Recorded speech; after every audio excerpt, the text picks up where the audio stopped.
on D Street. Declines at the end of the trading week for the Nifty 50 and indeed for the equity markets in India. The Nifty 50 dropping about 0.5% or so, but off the low point of the day, you have the Bank Nifty to thank for that because you saw quite a bit of a recovery towards the end of the session. Of course, it ended with cuts of about 0.5%, and we've seen cuts now for 4 days in a row, largely led by you-know-who, HDFC Bank. Now, the broader end of the spectrum saw a little more resilience. Of course, the mid-cap index losing about 0.5% or so, but the small-cap index went home with gains of about 0.5% or thereabouts. In fact, the advanced decline ratio will more or less reflect this, where you saw even Stevens through the session, and you saw towards the end of the session a little more on the advances side of things. Let's pull up the heat map as well for the Nifty 50, and it's an interesting story. You see Bajaj Auto right on the top of the screen over there, and that's on account of a smart set of numbers for the third quarter, where you saw EBITDA margin increase to as much as 20% or thereabouts on the back of a better volume mix. On the other end of the spectrum, on account of a weak performance in the third quarter, Tech Mahindra, which pulled the entire IT pack lower, and that pack, in fact, was one of the underperformers in trade today. We were talking about HDFC Bank, which is in the middle of the pack there. It's down about 1% or so, but off the low point of the day, as a result of which you have the Nifty Bank, which made a bit of a recovery. Now, all told, it's the end of a series, and there was a smart bit of a recovery towards the end of the session. Let's see if that carries through into the start of the new series on Monday. Well, that was a quick market wrap for you. Now, Tata Steel's MD and CEO TV Narendran also spoke to NDTV Profit and shared his views on the demand of steel in India and globally. Yeah, so the demand has been pretty strong in India. If you see the steel consumption in India, so far this year, it's grown at around 10% compared to the previous year. So we are finally seeing steel consumption grow at a rate faster than the GDP growth rate. It was expected given the focus and the spend on infrastructure. Globally, demand has still been a bit fragile, particularly in Europe. The European continent is still recovering from the aftermath of COVID and the Ukraine war, which is ongoing. So there, the demand growth has not been so great. But over the last few weeks, we've started seeing prices creeping up in Europe because of the fact that material which used to flow through the Red Sea and Suez Canal has got disrupted because of the tensions there. Well, that was the company's management. And since we already gave you a market wrap, Bajaj Auto was one stock that also stood out, that traded higher on the back of a good set of numbers, where revenue, profit and EBITDA jumped 30%. And that's the chart on your screen as well to show how Bajaj Auto fared during the day. My colleague Hiral Daria also caught up with Rakesh Sharma of Bajaj Auto and began by asking about the exports recovery. Here's what he had to say on that. Our mix in exports is also very improved. Pulsars are now 28% of our portfolio. And therefore, the EBITDA has grown faster than the top line in exports. So while volumes is down by 8%, revenue is up by 10%, and EBITDA in the business is up by a little more than that. That was Bajaj Auto's management for you. Now, as we have already mentioned, that NDTV Profit is bringing you a lot of coverage on the Union Budget 2024. And days ahead of the budget, Finance Minister Nirmala Sitharaman has also outlined the priorities for the economy while speaking at a college in Delhi. She said that the government is looking at strengthening post-harvest practices in agriculture. She also highlighted that 16 sunrise sectors in India, like manufacturing and other, are becoming growingly important. Here's what she had to say. We are looking at strengthening agriculture, modernizing some of the practices, post-harvest practices and so on. So agriculture continues. In manufacturing, we are looking at, as I said, about 13 sunrise sectors, whether it is renewable energy, semiconductor, machine learning related, material sciences, earth sciences, space, are all areas in which high priority is being given, not just for budget, but also looking at strengthening R&D, bringing in experts from other areas so that they can be advisors for greater futuristic planning and so on. That was Finance Minister Nirmala Sitharaman. Now, moving on to the retail sector. My colleague Cesar Sen is joining in with details about what the retail sector is seeking in terms of OPF reforms in the budget 2024. Right. So India's consumption story has remained a baffling tale of contrasts after COVID, which was further exacerbated by inflation and patchy monsoons. Now, companies are still not seeing uniform growth across consuming classes, as indicated by in the quarterly earnings of Hindustan Unilever Limited, Colgate-Palmolive, United Spirits, and even Avenue Supermarts. Now, while the premium segment is growing despite inflation, the low rural offtake reflects income stress among households. So clearly one needs the entire income pyramid and not just the affluent class to spend in order to jumpstart growth for the consumer goods and the retail sector. Now the key expectation from the government is to foster rural demand. They expect the government to increase investments in rural areas that will provide jobs and improve the non-farm income of households to ensure demand recovery. Increased agriculture income schemes and incentives that support farm economy is also recommended.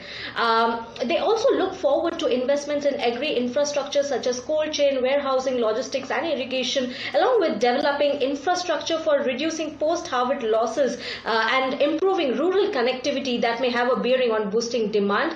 The industry is also seeking increased allocation to urban development projects that may lead to job creation. Apart from that, the industry is also looking for lower taxes and any other concession in form of lower taxes, and the last, which is also a crucial ask from the retail industry, is a national unified retail policy that has been in the works for quite some time now. Right, Sasa, thanks so much for bringing us those budget expectations. Now, the General Insurance Council will make cashless hospitalization available for all policyholders. My colleague Monal caught up with Tapan Singhal, who's the CEO of Bajaj Alliance General Insurance, and she began by asking him more about this new move. Let's dive into this conversation. The endeavor that we had was, if we look at it from customer perspective, if he insures with X company, Y company, they would have a certain panel of hospitals, maybe 1,000, some 100. But collectively, the industry would have close to 40,000 hospitals in the panel. So why should a customer be limited to a certain number of hospitals? We said, why not as an industry come together and endeavor to reach 100% cashless, which currently is at 63%, no?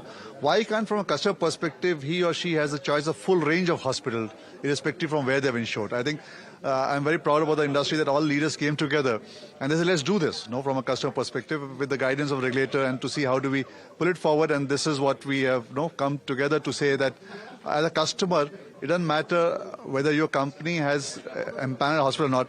If the hospital empaneled anywhere, you just walk in to give your company notice that I'm going to have a surgery here, and the company will make an endeavor to get you cashless, irrespective of where you're going. So also, could you help us understand what are the sort of timelines that the customer would have to inform prior, if at all, and what would be the case in case of elective surgeries, emergencies? How would these be addressed? I think these are questions that our viewers would quite... So if it's elective surgery, which typically is about 83-85% of surgeries which happen in India, then you just have to, which means that you are aware of the surgery happening. So just give your company 48 hours. I think within that, they will get you cashless. If it's an emergency, obviously you can't give them 48 hours, then you have to just go into the hospital. But within admission and within 48 hours of your admission, the company would endeavor to give you cashless. I think that is what the timelines have been set up to begin with. But as we progress, it will get shorter and shorter. Well, before we move on to the break, let's give you a quick update from the Supreme Court. The Apex Court refused to entertain a plea by telecom giant Airtel, seeking clarification in its order and asking the company to pay 112 crore rupees to the now defunct Aircel. As a consequence of the Supreme Court's call not to entertain the plea, Airtel now chose to call off its application. And that was the update from Airtel and the Supreme Court of India. Let's slip into a short break. Stay tuned. We have lots more lined up for you.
देश के निर्माण का design अगर किसी एक व्यक्ति में पहले मैंने कभी देखा था तो चाणक्य में देखा था कि किस तरह एक देश का निर्माण किया जाता है।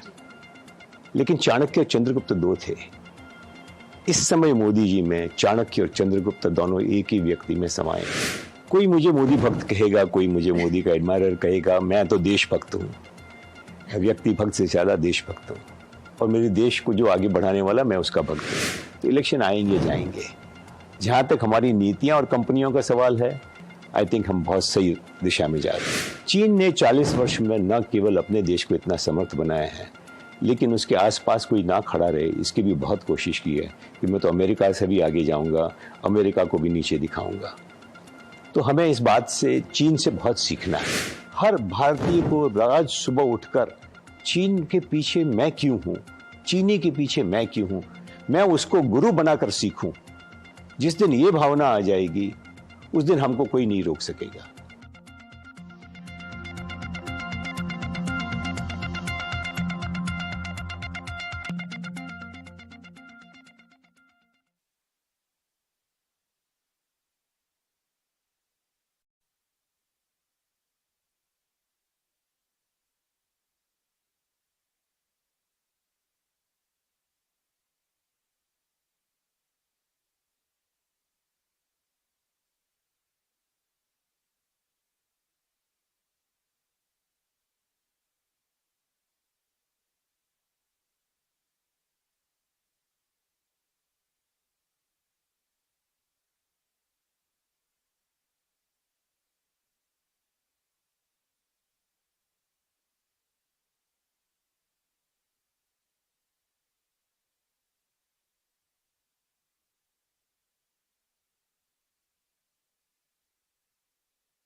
Welcome back. You're watching The Reporter on NDTV Profit. Now let's move on to a major update from the Indian banking system. Liquidity deficit.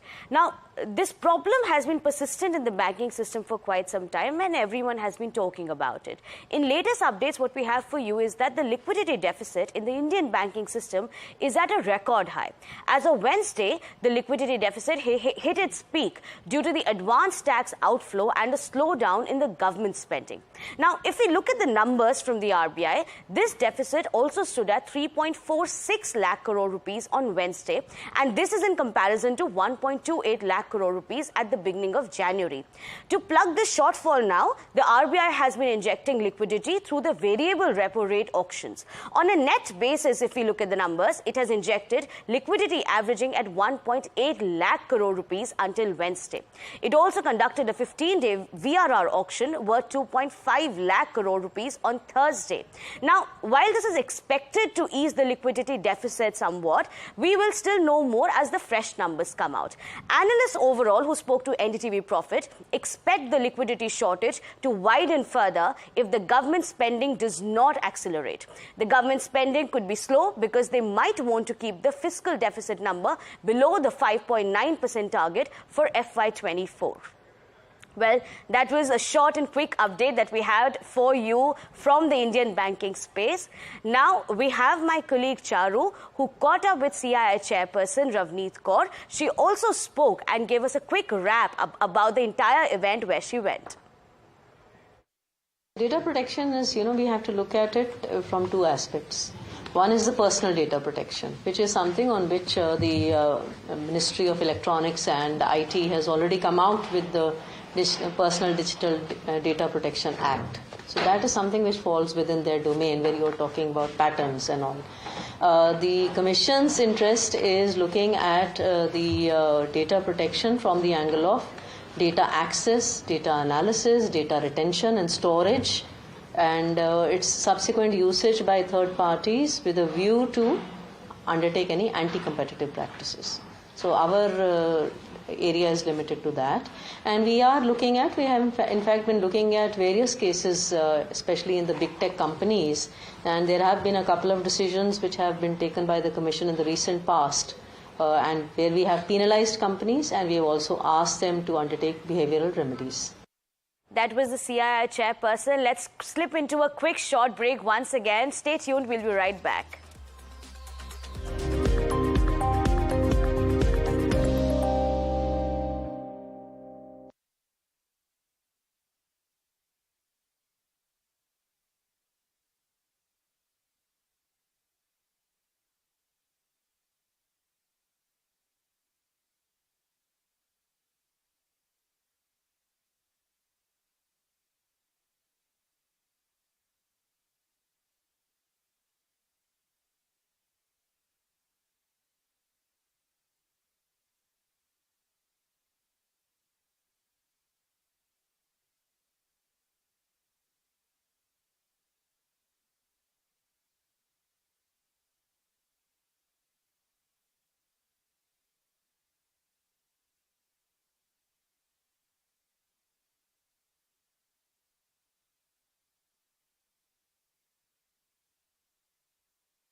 Welcome back. You're watching The Reporter on NDTV Profit. A very important update coming in from Ola.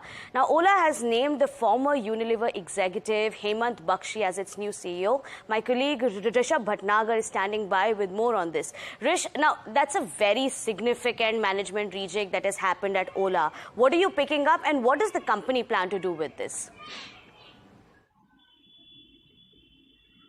That's right, Prakriti. Not just the CEO appointment, there's actually 3 very important developments coming out of Ola today. I'll try to take the viewers through that one by one. The first is, of course, the new CEO appointment. This is a HUL, a Unilever veteran rather, about 15 years at the company, moving in to head the Ola mobility business now. So he'll be the CEO only for the ANI technologies part, not the Ola Electric or the Kritrim business. The second important development coming out of Ola is that they've announced that they hit EBITDA level profitability in the mobility business in FY23. But according to the filings I have sourced, their net loss is still around about 1,082 crores for FY23. That's the second update. And the third update is that the company, the mobility business, ANI Technologies, will now be reorganized into 3 major business units. Those 3 will be the mobility, the commerce, and the financial services businesses that they will now be focusing on. So now the mobility business, what they're looking at is electrification of the entire line. So first, they've already introduced 2-wheeler EVs that people can hail rides through. That will slowly graduate to 3-wheelers as well as 4-wheelers.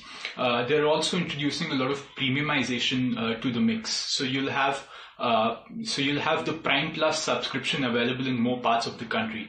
Apart from that, their commerce segment, you'll also see an integration with ONDC coming up. So important updates coming in from Ola today. Back to you, Pragati.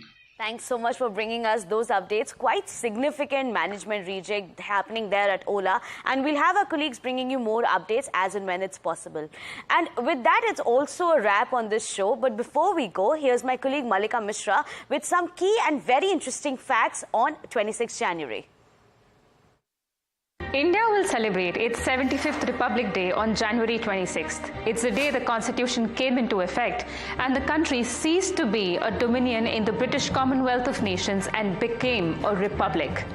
The 5-kilometer stretch of the Rajpath, now called the Kartavya Path, from Vijay Chowk to the Major Dhyan Chand National Stadium, will witness the Republic Day parade and cultural extravaganza, including an air show, marches by the armed forces, and tableau by states and ministries displaying India's culture and achievements. Let's look at some interesting facts about India's Republic Day.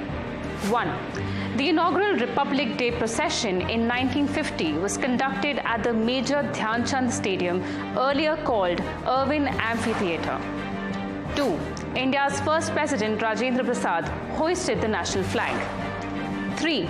Did you know who was the first chief guest at India's first Republic Day parade? Indonesian President Sukarno. 4. Pakistan Governor-General Malik Ghulam Muhammad was the chief guest in 1955, the first time the parade was held in Rajpath. 5. This year, the chief guest is French President Emmanuel Macron. This is the 6th time a French leader has been bestowed with the honor. 6. This year's theme is Mother of Democracy and Developed India. For the first time, the parade will be heralded by 100 women artists playing traditional musical instruments. An all-women tri-service contingent will also march down the Kartavya Path for the first time. 7. A single reserved ticket to attend the Republic Day parade costs Rs 500, while unreserved tickets are available for Rs 20 each. NDTV Profit extends greetings to its viewers on this occasion, wishing you all a very happy Republic Day.